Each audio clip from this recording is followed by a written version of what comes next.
Nós estamos recebendo aqui no estúdio o médico infectologista Marcelo Carneiro, professor aqui na Universidade de Santa Cruz do Sul. Seja bem-vindo. Professor, a gente está vivendo um momento de caos, de muita tragédia, de muitas pessoas perdendo tudo. A gente tem muitas áreas alagadas ainda e a gente tem uma situação que está crescendo, que é os casos de leptospirose. Quais são os sintomas? Como é que a gente detecta isso num primeiro momento? Bom, é importante lembrar que qualquer atitude, ou melhor, qualquer atividade, né, nós estarmos morando na nossa região ou nesses lugares próximos a águas, aumenta o risco de leptospirose. Quer dizer, antes das enchentes, nós já éramos os campeões de notificação de leptospirose no estado do Rio Grande do Sul, inclusive do Brasil. Então, mostrando que nós estamos sob risco importante. A questão de contato com água, e agora não somente a água, mas essa questão da lama, da limpeza de casa, ficar perto de lugares que estão com água, nem que seja aquela coisa do banhadinho mesmo, já serve, aumenta o risco. Então, sintomas importantes, lembrar que febre, dor no corpo, mal-estar, dor de cabeça, parece dengue, com exame de dengue negativo, temos que pensar em leptospirose.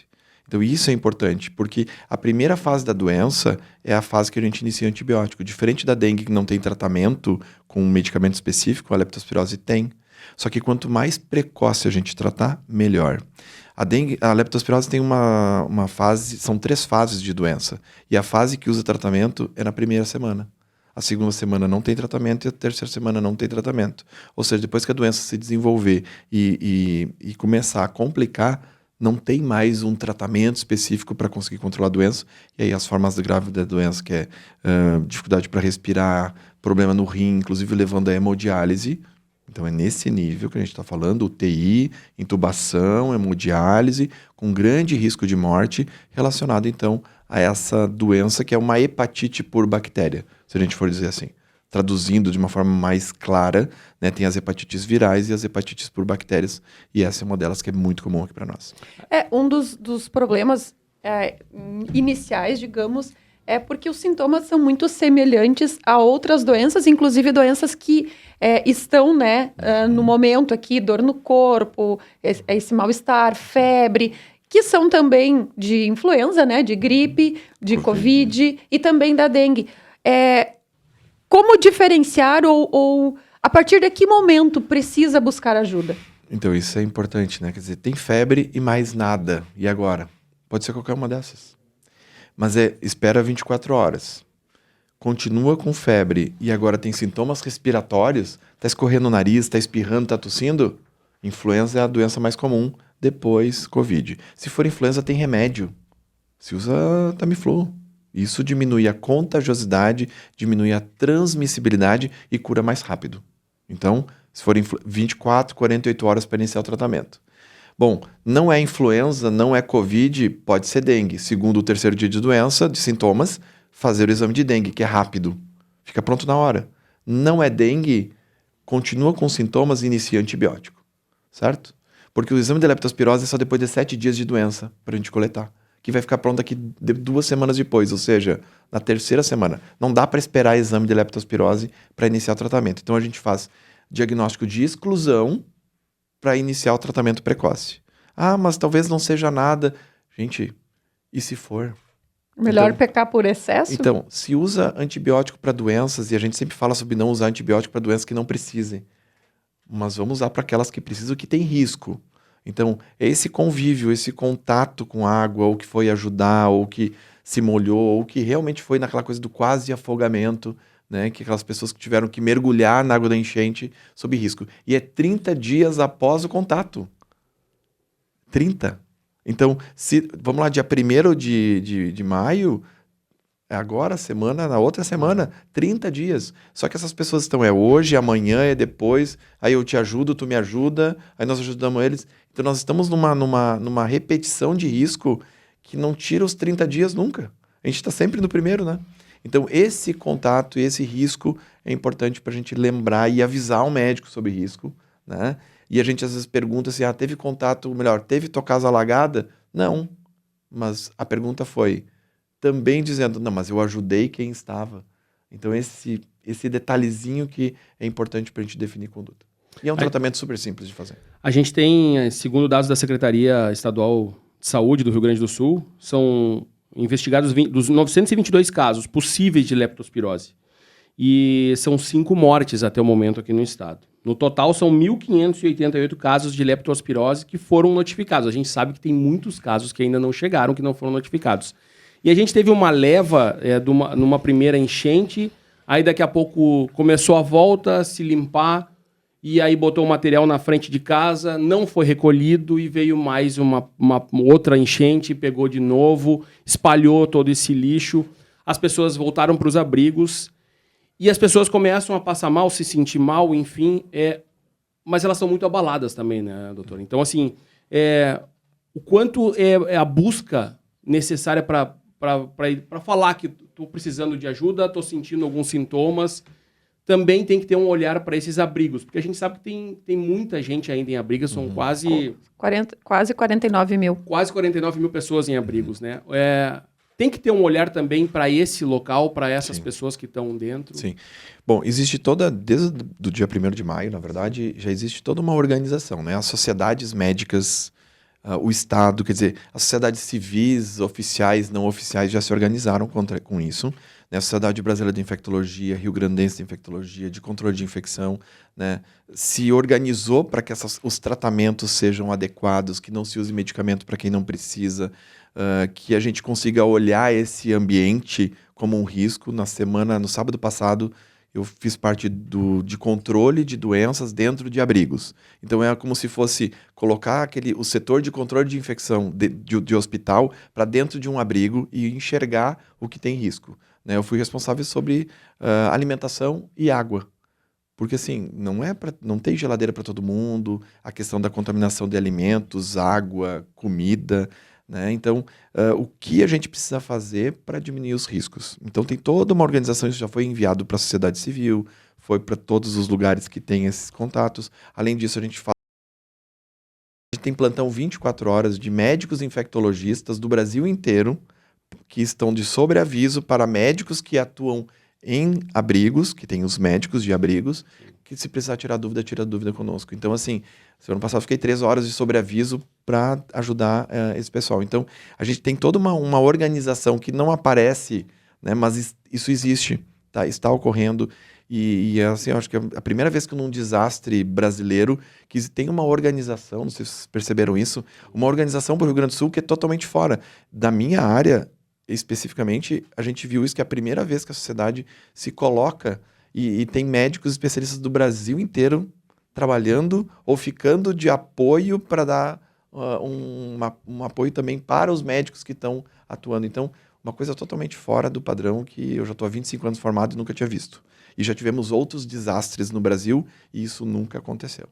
Então, isso também é uma coisa diferenciada para esse ano, né? Complementando isso, né? Semana passada, até daqui a pouco vai rodar a reportagem que eu e o Pablo produzimos, que é justamente sobre... são voluntários que vieram da Faminas, são em torno de 4 médicos e 16 já quase se formando, né? Daqui a um mês se formam. E a fala da coordenadora do curso foi justamente assim, essa parte de atendimento, da parte clínica, as pessoas estão muito bem atendidas. Sim. Estão nessa parte que realmente é necessária, estão muito bem atendidas. Mas, voltando sobre a leptospirose, para que as pessoas entendam, a leptospirose é pela urina do rato, isso? Uhum. Tá, a pessoa tem que estar com uma ferida aberta. Qual é o tipo de contato? Na verdade, ficar numa água contaminada já aumenta o risco. E pode ser pele íntegra. Não precisa ter machucado. Mas vamos lá, gente. É só a gente olhar para as nossas mãos, que tem uma pelezinha saindo. Nas nossas pernas, a gente pode se machucar e não saber. Essa coisa que tu falaste antes de pegar móveis. Vamos ajudar a tirar os móveis. A gente pode se machucar. O móvel tá com alguma madeirinha solta, tudo mais. A gente pode ter pequenas fissuras na mão. E nesse negócio de ajudar, e vai machucando a mão. E quando vê... É isso, pode ser pele íntegra. É entrar na água e estar sob risco. Aqui na nossa região, a causa mais comum era o pessoal que tinha, por exemplo, ia pescar, ou até mesmo que vai esvaziar açude de peixe. Aquela coisa de tirar né? e esvaziar. Só isso. Ele entrou dentro do açude para tirar o peixe e pegou leptospirose. Então, não teve enchente, não teve nada demais. Ou seja, a bactéria está no nosso solo, ela está na água, ela faz parte, quer dizer, os animais, os roedores, isso para eles é normal. Nós, o humano, que pega uma doença que a gente chama de zoonose, não é uma doença de humano, é uma doença de pequenos roedores que acaba passando para o cachorro, que passa para o gato, que passa para a gente, pelo ato de somente molhar o pé, por exemplo, com um chinelo no sereno. Então não precisa muita coisa. Então o risco da enchente é muito maior. E essa questão do lodo também, aquela questão do cheiro, né? E imagina, os ratos também foram levados pela enchente. Eles estão aonde? Eles podem estar mortos embaixo desse lodo, ou os ratos podem estar nesses entulhos, né? Então a gente não fala só de rato, a gente fala de cobra, a gente fala de outros, aranha e tudo mais, que também pode causar doença e que a gente sabe que tem um risco também importante. A gente tem também, não dá para se descuidar, porque agora também tem a queda da temperatura, o frio está muito forte, a gente tem muita gente também nesses abrigos, a gente tem as pessoas voltando para casa, se reconstruindo, tentando salvar o que ficou de dentro de casa, então é um trabalho muito doloroso, sem roupa, enfim, arrecadando ainda o que precisa, e a gente tem outras doenças, né? Influenza é uma delas, o que é importante nesse momento também saber para tomar o cuidado e buscar um atendimento quando necessário. Lá em Porto Alegre o que está se vendo muito é isso, né? Surtos de influenza. Influenza é uma doença respiratória, gripe. Ah, mas gripe não é uma doença grave. Então, realmente não é uma doença grave, mas pode se tornar uma doença grave. Principalmente idosos, pessoas mais doentes. Então, o problema não é uma criança ou um adulto jovem saudável pegar doença, mas ele é um veículo para transmitir, porque influenza é de transmissão entre humanos. E basta respirar perto que transmite. A questão é, se essas pessoas ficarem doentes, vão transmitindo a doença, e esse é o fator de risco. Então, primeiro sinal, começa com tosse, espirro, teve febre, aquela coisa assim, eu tô ruim, com dor no corpo, que também é aquela confusão com rinite, né? Ela saiu do frio, entra no calor, poeira, tudo pode dar coceira no nariz e a gente pode espirrar. Mas a gente sabe quando tá com gripe. Todo mundo sabe. É aquela coisa assim, não, eu não tô quebrado, tô com dor no corpo. Então, essa pessoa tem que usar máscara. Pode ser aquela máscara de pano normal, resgatar aquela lá do tempo da pandemia, né? E utilizar isso para diminuir o risco. Pelas mãos a gente pode passar doença, né? E a gente está vendo isso aqui em Santa Cruz. Tem jogos em colégios, tem essa questão de aglomeração de pessoas. É aquela nossa conversa lá do Covid. Então isso é importante resgatar para diminuir a transmissibilidade. Tem tratamento e o tratamento diminui a contagiosidade. Quando tu tem a doença, tu inicia o remédio, diminui a quantidade de vírus. Se diminui vírus, diminui a transmissão e, consequentemente, a gente diminui o risco de doença. Enquanto o Nelson vê ali a pergunta, o Ministério da Saúde lançou uma nova campanha de vacinação contra a Covid-19. A proposta é imunizar pelo menos 70 milhões de pessoas. É uma nova remessa atualizada para a nova variante? Então, assim, essa é a grande discussão da vacinação do Covid, né? Porque tem uma remessa ainda de vacina antiga, e aí as pessoas ainda estão com um problema com a vacinação, no sentido de que, será que vale a pena? Então, assim, uma vacinação em massa, quando tem um fator de risco, sempre é importante, porque diminui a contagiosidade da doença.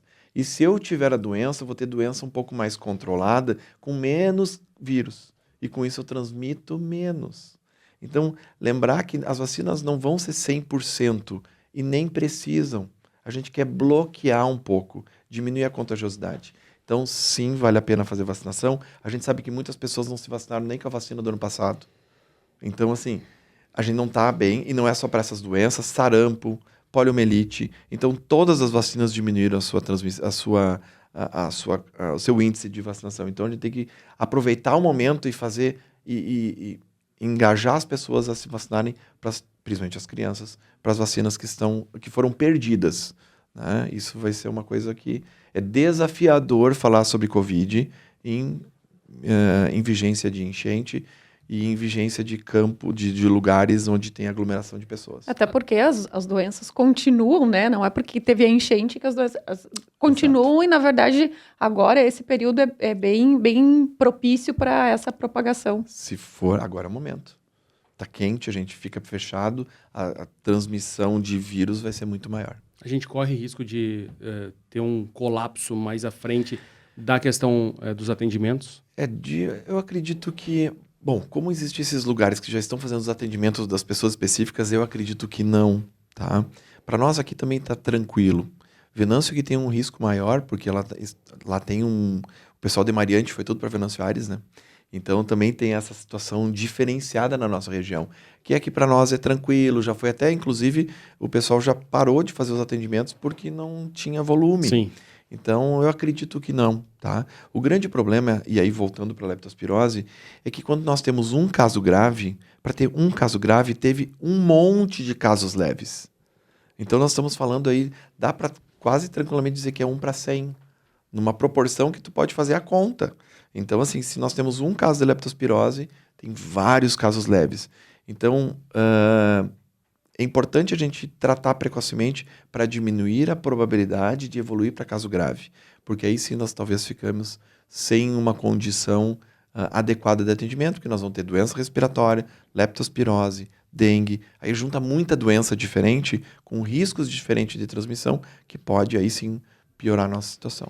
Tem uma pergunta do Rodrigo Bilieri que ele mandou para a gente pelo chat aqui. Ele pergunta sobre o necrochurume, que muitos cemitérios, a gente tem um caso, o próprio ali em Sinimbu, realmente. Então, a gente teve muitos cemitérios, Vale do Taquari, cidades devastadas, ficaram embaixo d'água. Os riscos para tudo isso. Então, o grande, assim, na verdade, algumas doenças virais, os vírus não costumam sobreviver nessas condições assim inapropriadas, como essa questão que tu falaste. Mas bactéria pode, né? Mas aí também a gente vai olhar, uma coisa é a gente estar no local onde tem esse líquido e a gente, quer dizer, espero que as pessoas não coloquem a mão, né? Por isso que é importante usar luva, bota, né? Não ir de chinelo ou de tênis, né? Como a gente sabe que algumas pessoas foram. Para não ter o risco de contaminação. Os vírus que teriam um risco maior eles não sobrevivem a essa condição, mas as bactérias podem, né? Tem bactérias que gostam dessa condição, de que falta oxigênio, e aí elas têm risco de dar, se tiver uma lesão aberta, o risco de dar uma infecção de pele e partes moles, isso é mais importante. Mas aí as pessoas têm que tomar cuidado. Quando a gente vai colocar isso numa enchente grande, dilui, e essa diluição acaba diminuindo o risco. Então, uma coisa é a gente falar de solo contaminado e a outra coisa é a gente falar de água contaminada. Mas se for lá um laguinho ao redor desse cemitério que tenha água, aí sim o risco é maior. Então, o importante seria fazer a drenagem desse local, evitar que as pessoas ficassem pisando ali, porque aí o piso ali depois pisa em outro lugar e contamina os outros lugares ou até mesmo a sua casa, ou na hora de lavar os seus equipamentos. Vai lavar a bota em casa, tira a bota e vai lavar com a mão. Né? Então contamina o tanque, contamina a mão, contamina a sua roupa. Então é importante lembrar de todo o processo. Eu uso um equipamento de proteção para não me contaminar, mas na hora que eu vou limpar o equipamento de proteção, eu tenho que continuar com os equipamentos de proteção para fazer a limpeza do material. Que é esse detalhezinho que às vezes as pessoas não se dão por conta, que aquela bota está suja. Né? Então o importante é lavar de mangueira mesmo, antes de tirar a bota, já botar um produto ou já pisar dentro de uma bacia com um produto, que hipoclorito, por exemplo, já para diminuir o risco de contaminação, deixa ali dentro, depois eu vou lá e boto luva e lavo esse equipamento para diminuir o risco de doença. Maravilha. São 3h19, a gente está conversando aqui no estúdio com o Dr. Marcelo Carneiro, médico infectologista. Aqui na Unisc, professor, nos cursos da comunicação, foi lançado um canal para combater a desinformação. As fake news que rolam nesse processo todo, o quanto elas também atrapalham o pessoal que está à frente, que está trabalhando, como o senhor está trabalhando nos abrigos, essa desinformação chegando a todo momento? Então, assim, eu sempre digo assim, o Covid fez a gente aprender bastante isso, né? A informação positiva ela tem impacto pequeno. A informação negativa ela dá conversa de chimarrão. Né? E falar mal é ruim. Isso é uma coisa meio que a gente tem que combater, não somente a fake news, mas combater esse sentimento destrutivo, né? Então, assim, é aquela coisa assim, às vezes não quer ajudar, então não atrapalha. Mas parece que faz parte do ser humano também tem um sentimento estranho, assim, que foge daquela coisa do bem, né?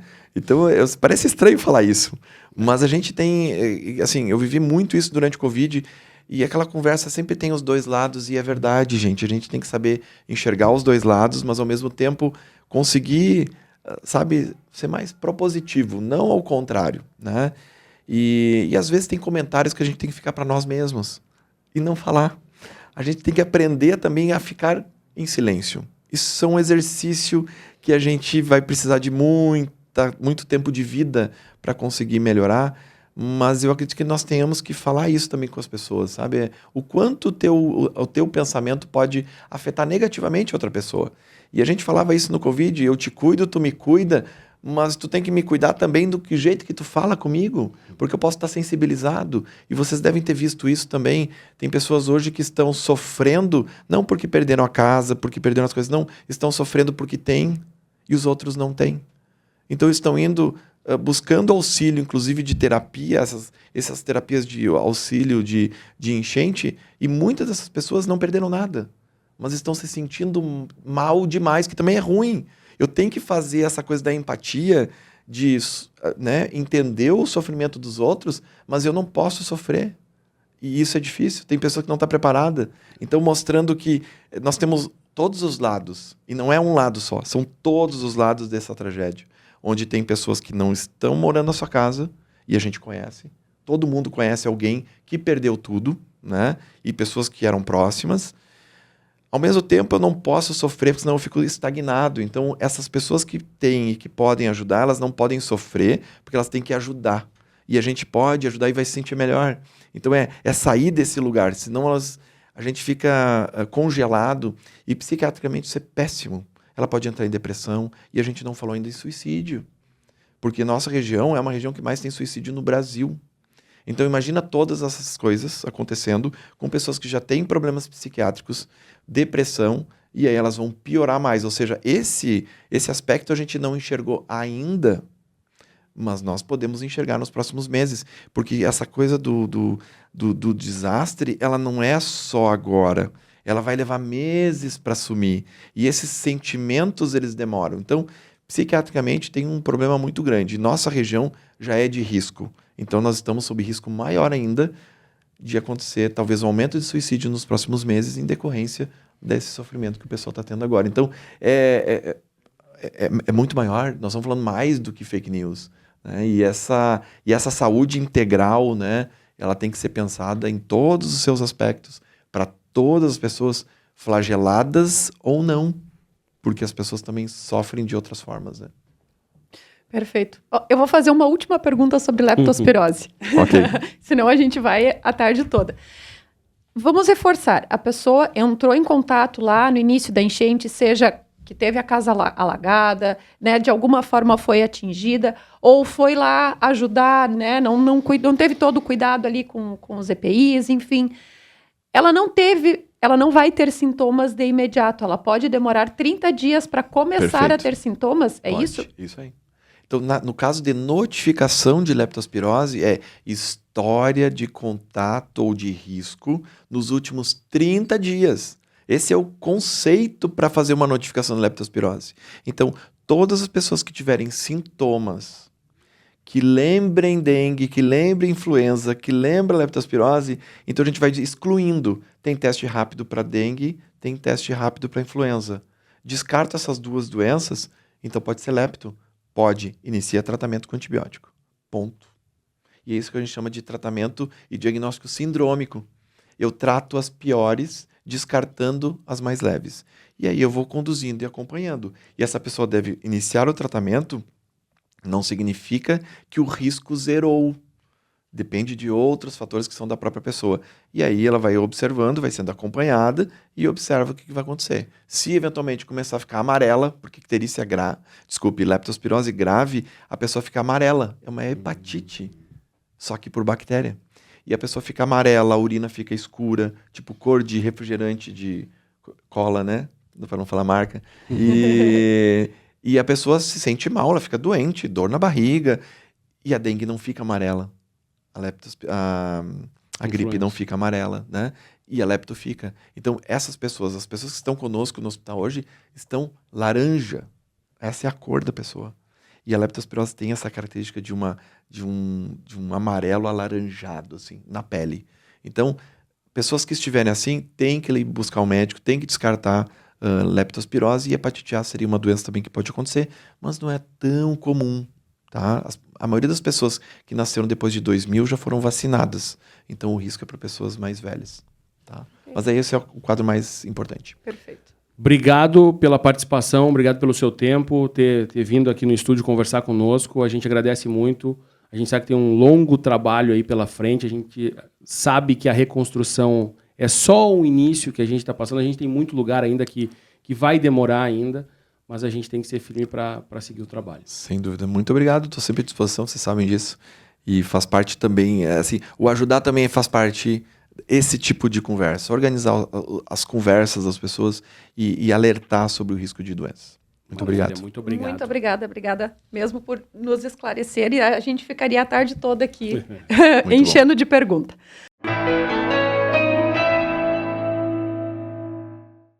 Se você está nos acompanhando no YouTube da Unis TV, não se esqueça de se inscrever no canal, ativar o sininho para receber nossas notificações e, claro, seguir nos acompanhando também nas outras plataformas, como Instagram e o Facebook.